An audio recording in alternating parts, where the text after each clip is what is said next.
छात्राओं, भाषा परिवर्तन के कारणों के अंतर्गत बाह्य वर्ग के कारणों में हम पिछले वीडियो में भौगोलिक कारण, ऐतिहासिक कारण, सांस्कृतिक, सामाजिक, साहित्यिक और धार्मिक कारणों के संबंध में चर्चा कर चुके थे। इसकी जानकारी हमने ले ली थी।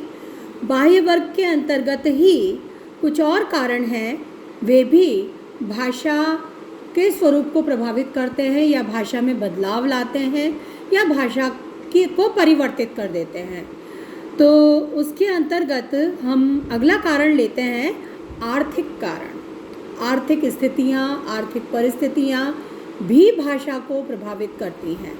वैसे भी देखा जाए तो सीधे सीधे जो भाषा रोजगार दिलवाने वाली होती है उस भाषा का प्रयोग अधिक होता है। जो भाषा अर्थोपार्जन से जुड़ जाती है उसका प्रयोग अधिक होता है।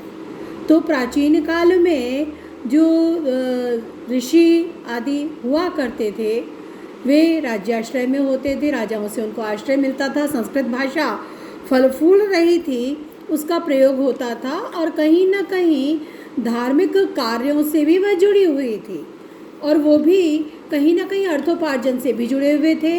तो उस समय पर उस भाषा का बहुत विकास हुआ और अभी भी हम देखते हैं कि शिक्षा के माध्यम के रूप में अंग्रेजी के प्रयोग को अधिक पसंद किया जाता है, क्योंकि कहीं ना कहीं यह मानसिकता रहती है कि इससे हमें रोजगार प्राप्त हो जाएगा। और इसीलिए हिंदी भाषा के संबंध में भी बार बार यह बात की जाती है कि इसे रोजगार से जोड़ा जाना आवश्यक है। और यह सत्य भी है कि हिंदी भी रोजगार से जुड़ी हुई भाषा है, वह भी रोजगार दिलवा सकती है। उसमें भी रोजगार के बहुत सारे अवसर हैं। इस पर भी मैं एक बार व्याख्यान महाविद्यालय में दे चुकी हूँ, छात्राएं उससे लाभान्वित हो चुकी हैं। अन्य महाविद्यालयों में भी मैंने उस पर व्याख्यान दिए हैं कि कैसे हिंदी रोजगार से जुड़ती है और उसमें रोजगार के अवसर हैं। तो लेकिन हमारे पाठ्यक्रम में भी भाषा के उस स्वरूप को जोड़ा जाना चाहिए जो कि रोजगार दिलवाने वाला है या कामकाजी हिंदी का, क्योंकि उससे सीख कर ही हम उस रोजगार से जुड़ सकते हैं।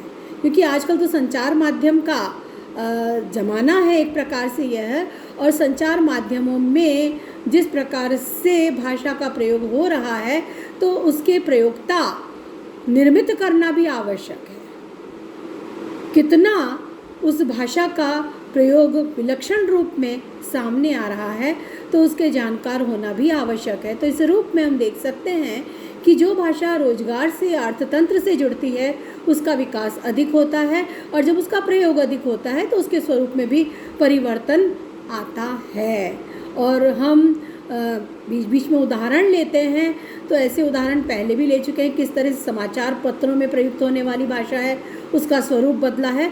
तो समय अनुसार अभिव्यक्ति कौशल जिसमें ज़्यादा लगता है उस प्रकार के शब्दों का प्रयोग चल पड़ता है, जिस प्रयोग से महसूस होता है कि हाँ यह प्रयोग अधिक प्रभावशाली होगा, उसका प्रयोग चल पड़ता है। जैसे विज्ञापनों के क्षेत्र में हम बात करें तो ठंडा मतलब कोका कोला बहुत प्रसिद्ध हुआ विज्ञापन। तो यहाँ पर ठंडा शब्द का प्रयोग है वो सामान्य एक शीतल प्रतीत होने वाला है, ठंडा लगने वाला नहीं है। ठंडा हमारे यहाँ पर भारतीय परिवेश जो गर्म परिवेश है और वहाँ पर ठंडा एक विशेष अर्थ रखता है, एक विशेष शीतलता जो हमें भीतर तक तरोताज़ा करती है। उस शीतलता का एहसास एक यह शब्द बोलने पर जिस प्रकार से उस विज्ञापन में बोला जाता है होता है। तो एक जो सृजनात्मक प्रयोग हिंदी का है उसका बारे में एक संकेत मैंने आपको दिया, लेकिन मूल बात जो जानने की है कि आर्थिक कारण भी भाषा के स्वरूप को बदलने में सहायक होते हैं, भाषा के स्वरूप को कई बार प्रभावित करते हैं। तो जो आर्थिक परिस्थितियाँ होती हैं या जिसको कहें हम कि रोजगार से जो भाषा जुड़ती है उसका विकास कहीं ना कहीं अधिक हुआ करता है। अगला कारण है वैयक्तिक कारण। कई बार वैयक्तिक कारणों से भी भाषा बदलती है, क्योंकि भाषा का सीधा संबंध है वह व्यक्ति से होता है और भाषा परिवर्तन में व्यक्ति का विशेष योगदान होता है। हर व्यक्ति का वाग्यंत्र दूसरे से भिन्न होता है।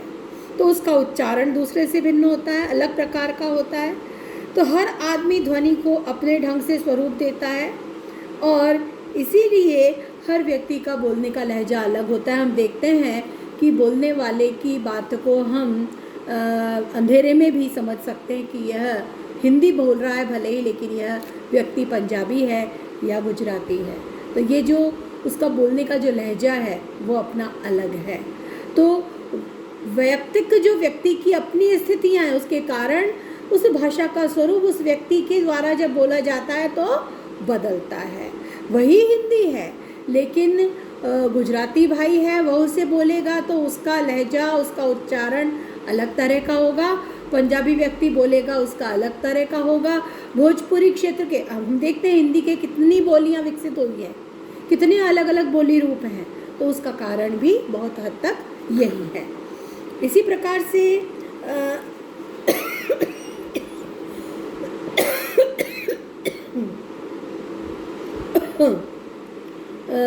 कई बार व्यक्तिगत जो शारीरिक विकृतियाँ होती हैं उसके कारण भी उच्चारण में फर्क आता है, भाषा का स्वरूप बदलता है। अग्नि पुराण में कहा गया है, विकृत मुंह, लंबे होठ, नक्कटे, रुद्रमणि और बाह्य जीवा वाले लोग आदर्श उच्चारण नहीं कर सकते हैं। बाल, युवा, वृद्ध और नर नारी के उच्चारण में अंतर होता है और विशिष्ट व्यक्तियों की छाप भी प्रायः हुआ करती है। एक उदाहरण दिया गया है बहुत अच्छा कि महात्मा गांधी के हरिजन सत्याग्रह, अहिंसा, सर्वोदय, सविनय अवज्ञा आंदोलन, असहयोग, अस्पृश्यता आदि के प्रयोग प्राचीन अर्थ से भिन्न हैं। तो ये व्यक्तिगत प्रभाव है, गांधी जी के व्यक्तित्व का प्रभाव है कि उन्होंने इन शब्दों का अपने तरीके से प्रयोग किया और अपने परंपरागत अर्थ को छोड़ करके उन नवीन अर्थों से युक्त होकर के यह शब्द प्रचलित हुए। इसी प्रकार कार्ल मार्क्स के बुर्जुआ, साम्यवाद, कॉमरेड, कम्यून, वर्ग संघर्ष, समाजवाद, मजदूर, सर्वहारा आदि पद भी विशिष्ट हैं और इनका भी विशेष अर्थ में प्रयोग हुआ करता है। तो इस प्रकार से हिंदी को गांधी, मराठी को तिलक जी और जर्मन को मार्टिन लूथर ने अपने तरीके से आगे बढ़ाया और उसके विकास में योगदान दिया। इसी प्रकार हिंदी में सरस्वती के संपादक महावीर प्रसाद द्विवेदी का विशेष योगदान रहा है। वो उसमें बहुत सहायक सिद्ध हुए, खासतौर से भाषा को व्याकरण सम्मत और परिष्कृत बनाने में। व्यक्ति जो उच्चारण करता है उसमें उसका जो क्षेत्र विशेष है उसका विशेष प्रभाव पड़ता है।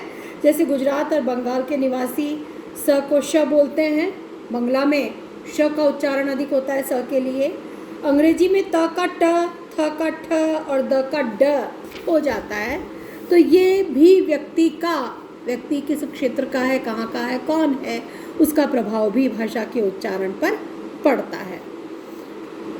वैज्ञानिक कारण, जो अंतिम कारण के रूप में, बाह्य वर्ग के कारणों में अंतिम कारण के रूप में हम लेते हैं वैज्ञानिक कारण को, तो विज्ञान भी भाषा परिवर्तन में एक बहुत बड़ा कारण बनता है। आज का युग विज्ञान का युग है और विज्ञान का अनिवार्य प्रभाव भाषा पर पड़ता है। वर्तमान युग में हम देखते हैं कि किस प्रकार से विज्ञान से जुड़ी हुई जो भाषा है या शब्दावली है उसके अनुरूप हिंदी में अनेक पारिभाषिक शब्द निर्मित किए गए हैं। जैसे हम कह सकते हैं एटम के लिए परमाणु शब्द, और परमाणु शब्द प्रचलित है, ये विज्ञान से आया है यह शब्द हिंदी भाषा में, तो उसके लिए यह शब्द निर्मित किया गया।